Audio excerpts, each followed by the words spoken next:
Connaître la volonté de Dieu peut aider quelqu'un à marcher en harmonie avec Dieu.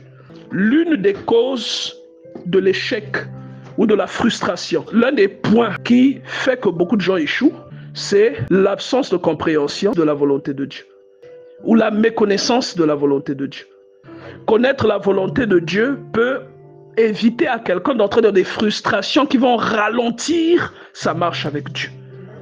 Parce qu'il y a des choses qui peuvent vous arriver qui sont la volonté de Dieu, mais que vous ne discernez pas et qui deviennent pour vous une occasion de tristesse et de chute. Au pire, ça devient même pour vous une occasion de séparation d'avec Dieu. Quand vous prenez l'exemple de Job chapitre 1, l'attitude de Job, c'est l'attitude de quelqu'un qui connaît son Père. Vous voyez ça? C'est quelqu'un qui connaît Dieu.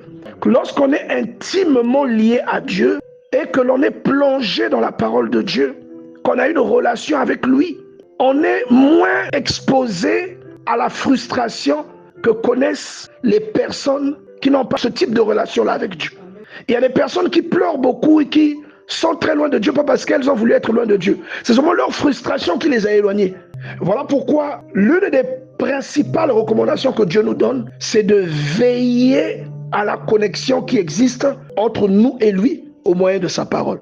Et vous voyez, Jean chapitre 15 est rempli de cette recommandation. Jean chapitre 15 tourne autour de la relation entre Dieu et nous par le moyen de la parole.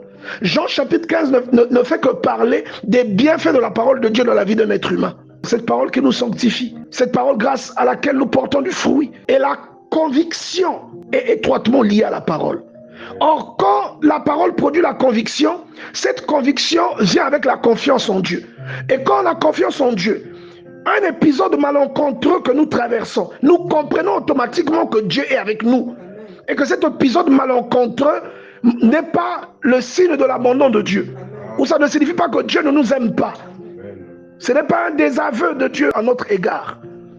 Ce n'est pas un reniement de Dieu à notre personne. C'est pourquoi il est important de connaître Dieu. Et là, vous voyez des grands personnages tels qu'Abraham. Il n'arrivait pas à avoir d'enfant avec sa femme. Genèse chapitre 15. Vous voyez le Seigneur venu lui dire, Abraham, ne crains pas. Je suis ton bouclier et ta récompense sera grande. Il avait plus de 80 ans. Quand Dieu vient le regarder, lui dit, Abraham, ne crains pas, je suis ton bouclier. Je suis ton bouclier. Et il dit à Dieu, mais que me donneras-tu?